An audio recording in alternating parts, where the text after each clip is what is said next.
Bismillahirrahmanirrahim. Assalamualaikum warahmatullahi wabarakatuh. Alhamdulillah, alhamdulillahilladzi fatahal abwabal jinan li'ibadihi sha'imin.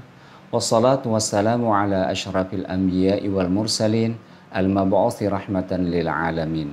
Subhanaka la nuhsi sana'na 'alaika anta kama athaita 'ala nafsik. Falakal hamdu hatta tarda walakal hamdu idza radita walakal hamdu ba'da ridha. Subhanaka la ilma lana illa ma 'allamtana innaka antal alimul hakim wala haula wala quwwata illa billahil aliyil azim. Hadirin yang dimuliakan Allah Subhanahu wa taala, alhamdulillah kita sudah menginjak hari ke-11 dari bulan yang mulia ini. Sepertiga yang kedua, hari-hari yang penuh dengan ampunan dari Allah Subhanahu wa taala. Semoga segala aktivitas kita selalu bernilai ibadah di sisi Allah Subhanahu wa taala. Surat Al-Baqarah ayat ke-90 yang insya Allah akan kita renungkan bersama. Dalam ayat ini Allah menjelaskan bahwa Yahudi kembali mendapat kemurkaan di atas kemurkaan. Allah Subhanahu wa taala berfirman, A'udzu billahi minasyaitonir rajim. Bismillahirrahmanirrahim. Bi'sa mashtaraw bihi anfusahum ay yakfuru bima anzalallahu baghyan ay yunazzilallahu min fadlihi ala man yasha'u min ibadihi faba'u bighadabin ala ghadab walil kafirina azabum muhin. Alangkah buruknya hasil perbuatan mereka yang menjual dirinya sendiri dengan kekafiran kepada apa yang telah diturunkan Allah Subhanahu wa taala, karena dengki bahwa Allah menurunkan karunia-Nya kepada siapa yang dikehendakinya di antara hamba-hambanya. Karena itu mereka mendapat murka sesudah mendapat kemurkaan, dan untuk orang-orang yang kafir siksaan yang menghinakan. Hadirin yang dimuliakan Allah Subhanahu wa taala, Imam Ibnu Katsir menjelaskan firman Allah Subhanahu wa taala, bi'sa mashtaraw bihi anfusahum. Alangkah buruknya hasil perbuatan mereka yang menjual diri mereka sendiri. Qala Mujahid, bi'sa mashtaraw bihi anfusahum yahudu syarawul haqqa bil batil wa kitmana ma ja'a bihi Muhammadun sallallahu alaihi wasallam bi an yubayyinuhu.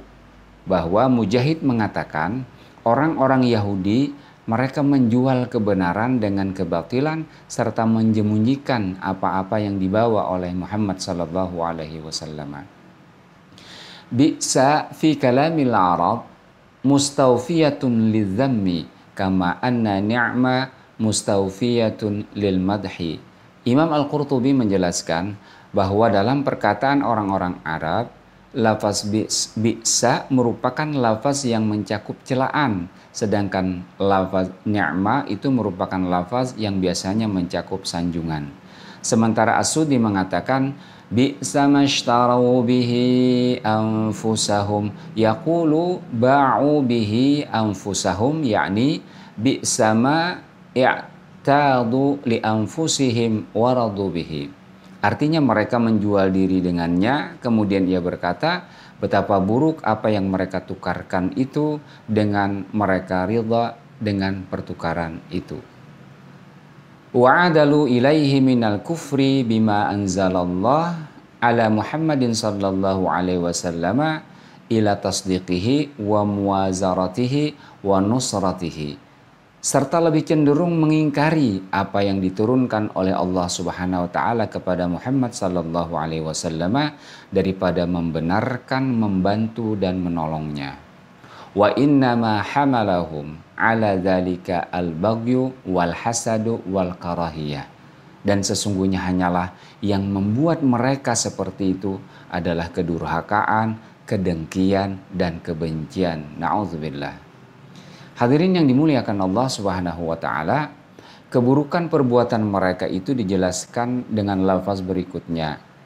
Ayyakfuru bima anzalallah. dengan kekafiran kepada apa yang telah diturunkan oleh Allah Subhanahu wa taala. Imam Muhammad Ali As-Sabuni menjelaskan kufruhum bil Qur'anil ladzi anzalahu Allah, yakni kekafiran terhadap Al-Qur'an yang Allah telah menurunkannya. Kalimat bagian hasadan wa talban lima laysa lahum. Karena dengki artinya adalah iri atau hasad dan dengki sesuatu yang mereka inginkan bukan diberikan kepada mereka. Imam Al-Qurtubi menjelaskan wa huwa maf'ulun min ajli wa huwa 'alal haqiqati masdar walidzalika sumiyat az-zaniyatu bagian. Bahwa lafaz bagian itu merupakan maf'ul min ajli. Pada dasarnya ia merupakan masdar atau kata benda, oleh karena itu wanita pezina sering dinamakan dengan istilah bagya. Hadirin yang dimuliakan Allah Subhanahu wa taala, kalimat berikutnya adalah ayyunazzilallahu min fadlihi ala man yasha'u min ibadi, bahwa Allah menurunkan karunia-Nya kepada siapa yang dikehendakinya di antara hamba-hambanya, hasadan minhum li ajli li an yunazzalallahu wahyan min fadlihi ala man yasha wa yastafihi min khalqih. Artinya, karena kedengkian mereka, Allah menurunkan wahyu kepada orang-orang yang dikehendakinya dan kepada hamba-hamba pilihannya. Sementara Imam Al-Qurtubi menjelaskan kalimat ini, li ajli inzalillahil fadla ala nabiyhi sallallahu alaihi wasallam. Maksudnya Allah menurunkan karunia-Nya kepada Nabi Muhammad sallallahu alaihi wasallam. Hadirin yang dirahmati Allah Subhanahu wa taala, kemudian kalimat faba'u artinya kembali, atau kalimat ini banyak digunakan untuk hal-hal tentang keburukan, sebagaimana dijelaskan bahwa kalimat bighadabin ala ghadab, murka sesudah mendapat kemurkaan. Waqila, dan dikatakan al-ghadabu al-awalu li'ibadatihim al-ajla wasani likufrihim bi Muhammadin sallallahu alaihi wasallam. Ibnu Abbas mengatakan bahwa kemurkaan Allah terhadap mereka itu artinya adalah merupakan hukuman bagi mereka. Dan pendapat lain mengatakan kemurkaan yang pertama itu disebabkan karena mereka menyembah patung anak sapi, dan kemurkaan yang kedua disebabkan mereka kafir terhadap Muhammad sallallahu alaihi wasallam. Wa qala Ikrimah li'annahum kafaru bi Isa thumma kafaru bi Muhammadin sallallahu alaihi wasallam. Ikrimah berkata, sebab mereka Yahudi itu kafir terhadap Isa alaihissalam, dan yang kedua mereka kafir terhadap Muhammad sallallahu alaihi wasallam. Sedangkan Sa'id mengemukakan, meriwayatkan dari Qatadah, al-awwalu likufrihim bil Injil wasani likufrihim bil Qur'anil Karim. Kemurkaan yang pertama disebabkan mereka kafir terhadap Injil, sedangkan kemurkaan yang kedua disebabkan mereka kafir kepada Al-Qur'anul Karim.